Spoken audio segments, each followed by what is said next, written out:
Hey, what's up guys and welcome back to Anime King 2, and today I'm going to be giving you part 34 of Uchiha Naruto, this sage. Remember to get this one to 100 like as usual, share it to all of your friends on your social media platform, and go on ahead and check out my main channel. I'm going to be posting 2 what if later on, so after this go ahead and enjoy them. And if you're new and this is the first time you hear my voice, what are you waiting for? Go ahead and click that red subscribe button and join the Anime King family and be a part of the channel. And yeah, without further ado, let's get straight into this. Start the intro. You can change. You satisfy the rage in me.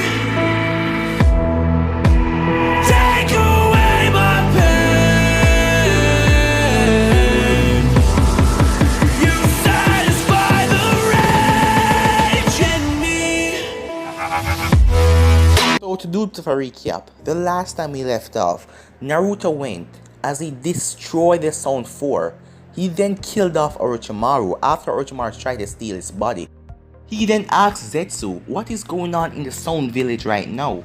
Zetsu told him that it will probably fall apart seeing that your leader is dead and all.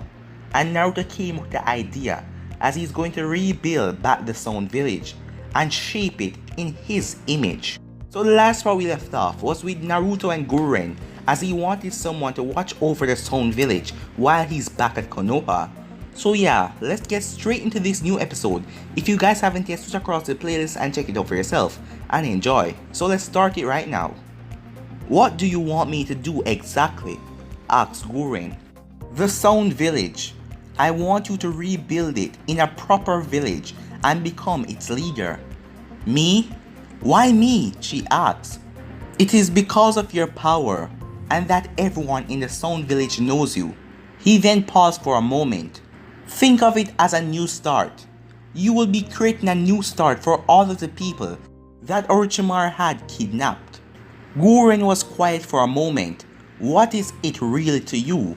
You're a Konoha shinobi after all. Why do you care? Power, Naruto responded.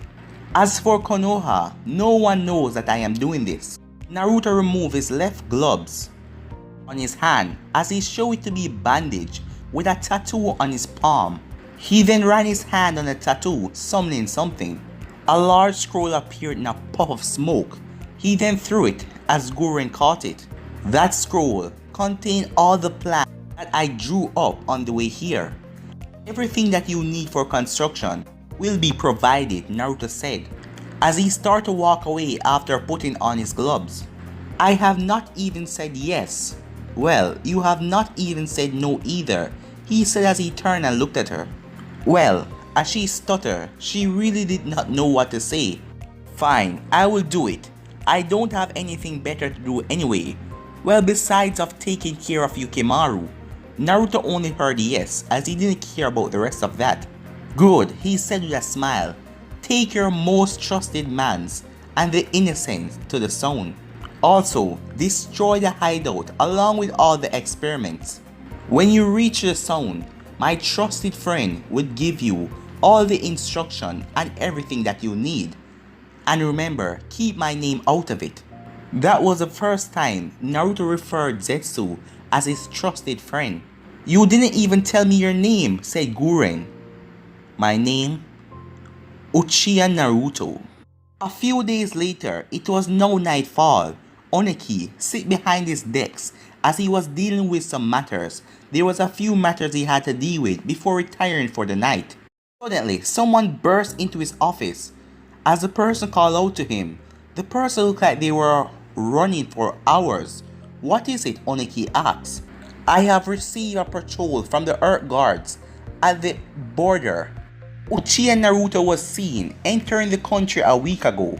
This got Oneki's complete attention. Give me that report, he said. The messenger gave him the report as Oneki read right through it.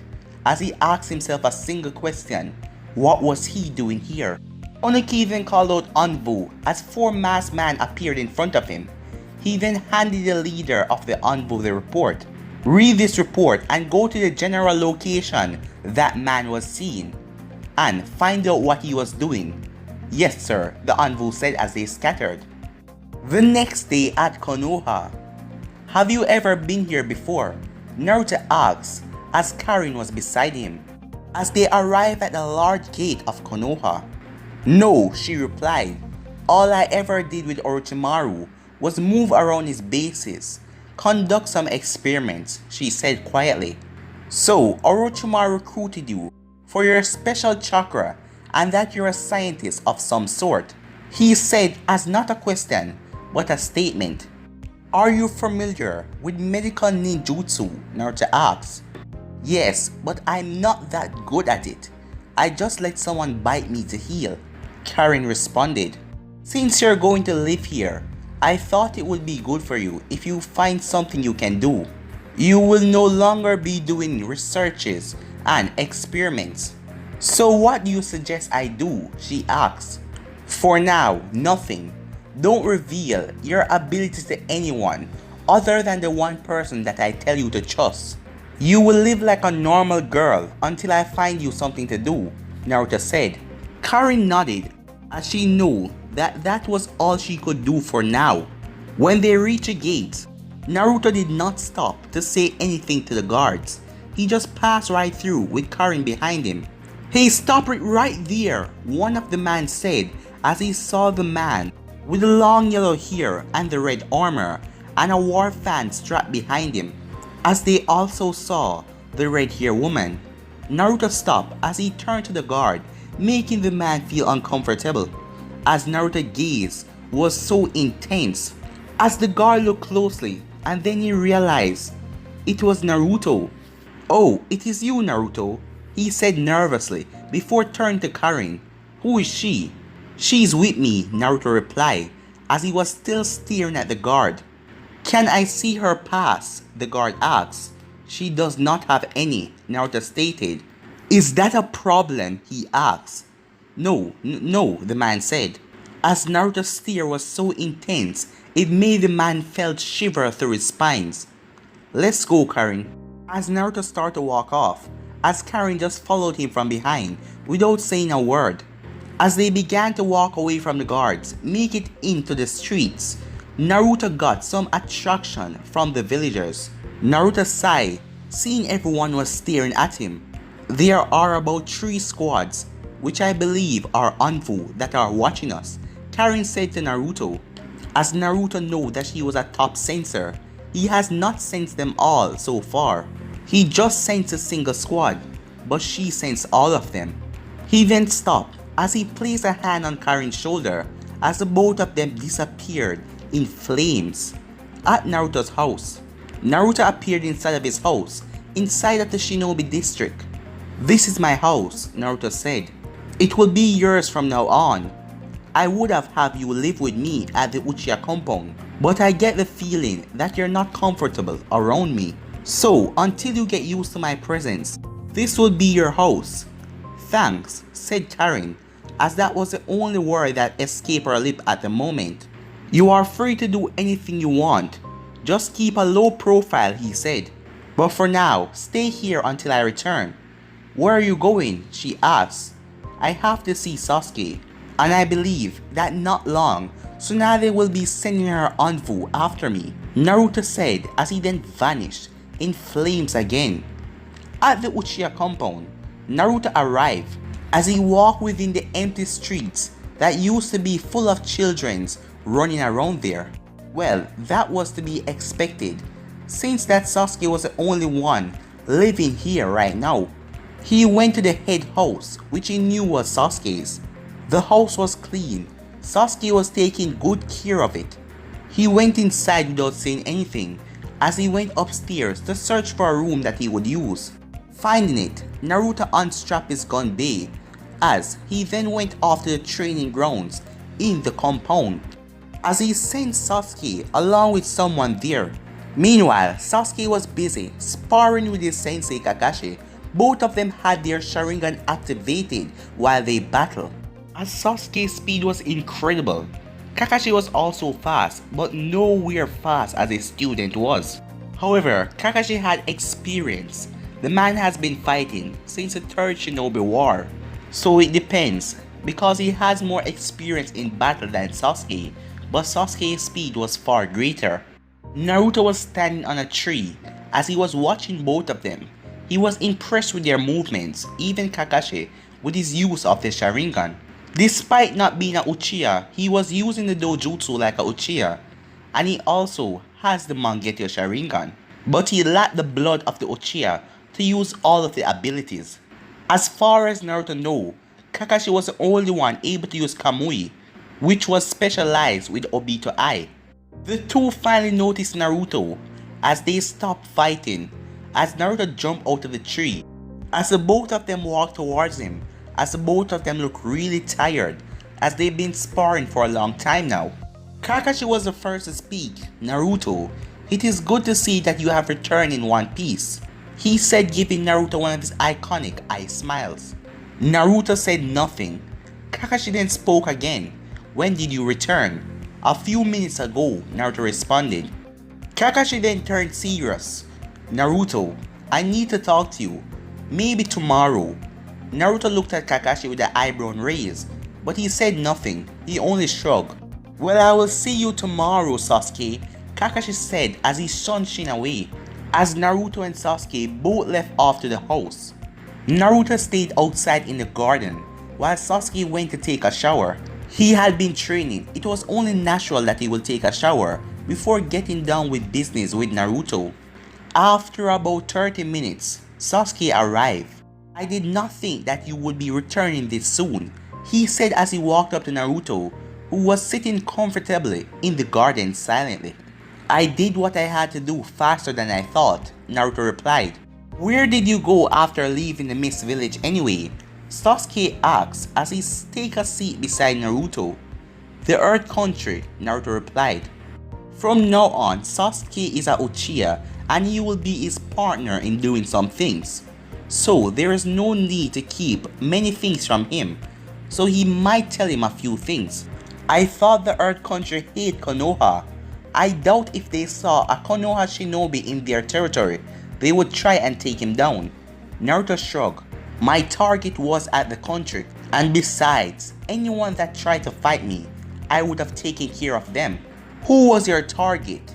Sasuke asked. Since Naruto was talking to him freely, he decided to just go with the flow.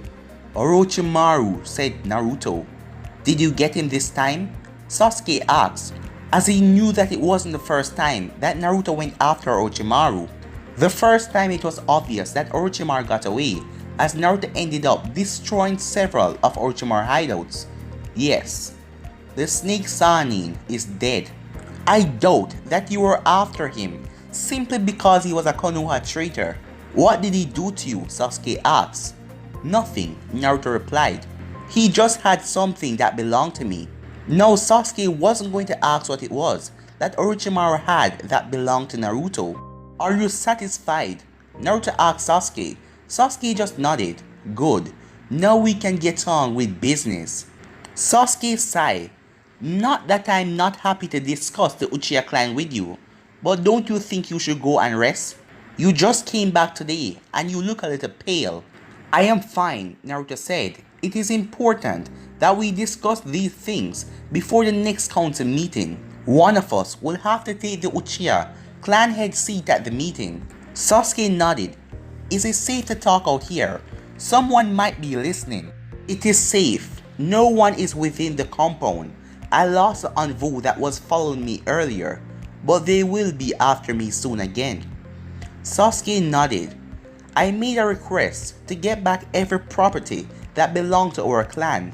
The council refused at first, but after a little convincing, me and the Hokage managed to get back everything, he said with a smile. Naruto nodded with a small smile. He did not thought Tsunade would be against the council in this matter. Well, that is good. So, our library is operating. Yes, I have some genins put everything to place, said Sasuke. All that is left is to put a barrier so not everyone can get in. That sounds good, said Sasuke. How long did it take them to give you the scrolls? Naruto asked as a thought entered his mind. About a week, Sasuke replied. Before I left, I knew where the scrolls were located. They were not in the village library. The elders thought that they wouldn't give them back. I know that Danzo made copy of some of the scrolls.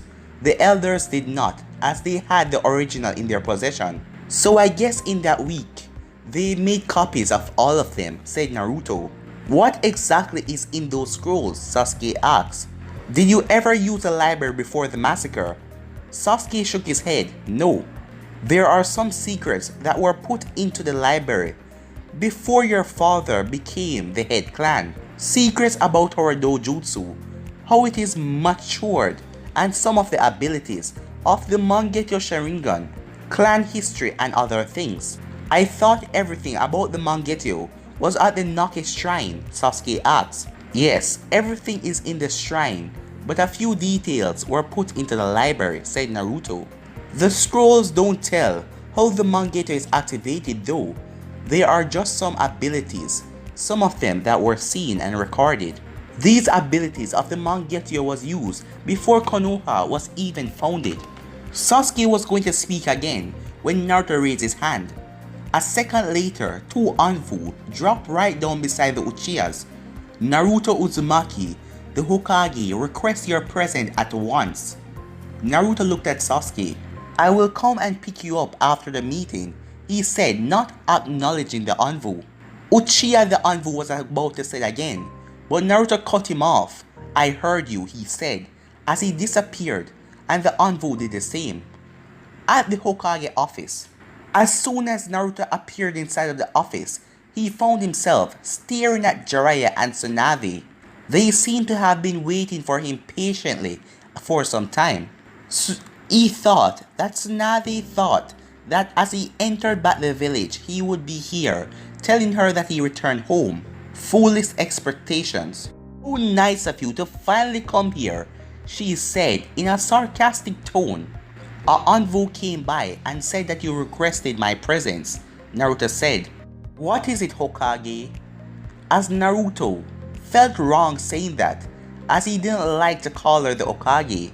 It just didn't feel right, as Tsunade smiled as Naruto addressed her properly. It was the first time he actually done that. She enjoyed the look on his face when Hokage came out of his mouth. Jiraiya had other ideas though. Why does she have to be called with respect, while me, Jiraiya the Toad Sage, have to be called with a lot of disrespect? Meanwhile, Naruto paid him no mind, as his eyes only looked at Tsunade. That is because you act like a child, you damn pervert, Tsunade said, as Jiraiya seemed hurt by her words. Well, let's get back to business, Tsunade said, as she took her eyes off Jiraiya and placed them on Naruto. First, I would like to tell you that you shouldn't have did what you did when you left the village. No one leave the village without my command. I am the leader of this village, and you will not do as you please. Is that clear? She spoke in a tone full of power and authority. As Naruto got angry a bit, he didn't like people that were weaker than him boss him around or talk to him this way. But for now, he's going to listen to her since she's a Hokage and everything. But he will still not follow her every word. So he did not say anything, as Tsunade took the silence as a yes. I would have asked for the result of your training. However, from the reports of the miss, I no longer need that, she said. I have a question though. Where were you before you decided to run after Orochimaru? At a safe place, Naruto said. It appears that way, said Jiraiya as he intervened. I searched everywhere, but I did not find you. That is not true, said Naruto. What? Jiraiya asked. You said you searched everywhere. That is not true. If you did not find me, then that means you did not search everywhere. Because I was somewhere, said Naruto, as Jiraiya gained a tick mark in his head to Naruto respond to his question. Don't try to play smart with me, you brat. Answer the question, said Jiraiya. Naruto did not answer, as his eyes went back to Tsunade. He caught her with an amused expression on her face. It seems that she liked to see Jiraiya get schooled. Tsunade cleared her throat and moved the expression from her face. It is right, Jiraiya. You did not search everywhere if you did not find Naruto. Hey, whose side are you on? Asked Jiraiya. Regardless, said Tsunade. That does not answer the question. Where were you, Naruto? She asked. Why do you ask? Is it because that Jiraiya has spies all over the place and they couldn't find me? Naruto said as he looked at both Sannin. Perhaps, said Tsunade. Now, are you going to answer the question? She said as she narrowed her eyes. No, said Naruto without another word. Why not? Said Jiraiya in an angry tone. Do you have something to hide? He said, shouting at the boy. You were always suspicious, weren't you, Jiraiya? Said Naruto as there was a difference in the tone that he used to talk right now. But they couldn't define it. You have given me enough reason to be, Jiraiya said as he looked at the boy. Jiraiya, you remember the time that you asked me how was I a Uchiha because none of my parents were Uchiha? Yes, said Jiraiya. Do you remember what the answer I gave you? Jiraiya frowned. You told me to go and search for myself and find out. Tsunade now found herself questioning that. She was also curious how Naruto was an Uchiha. But that did not get rid of the question. Why would Naruto had Jiraiya dig for information on him? Unless... She smiled at the thought and looked at Jiraiya. Jiraiya, you fool. He told you to look for something because he knew that you wouldn't find anything. Tsunade thought. As Jiraiya looked at Naruto, what does that have to do with anything he said? Both of you are suspicious against me. You don't trust me. If you think I'm plotting something against the village, why don't you use your spy network to verify that? Perhaps this time you might find something. Come and confront me about it. As Naruto did not care if they trusted him or not. Jiraiya frowned. Naruto was obviously telling him that because he knew all these searches would come to nothing. There were people who covered their tracks perfectly, like Danzo, and Naruto was one of them. Tsunade sighed. Well, it appears like Naruto wasn't going to answer the question, and they could not force him to answer. Well, since you're not going to answer the question, let's move on to your actions of the past month, said Tsunade. Naruto waited for a question. Why were you after Orochimaru? Tsunade asked. He had a girl that should not be with him, Naruto responded. Well, that was not entirely true. He was after Orochimaru for the Shinigami mask and Karin. What girl? Jiraiya asked as his face had mixed emotions. A Uzumaki girl. You must know already that I came back with a young woman. Tsunade nodded. A report from the gate guard had told her.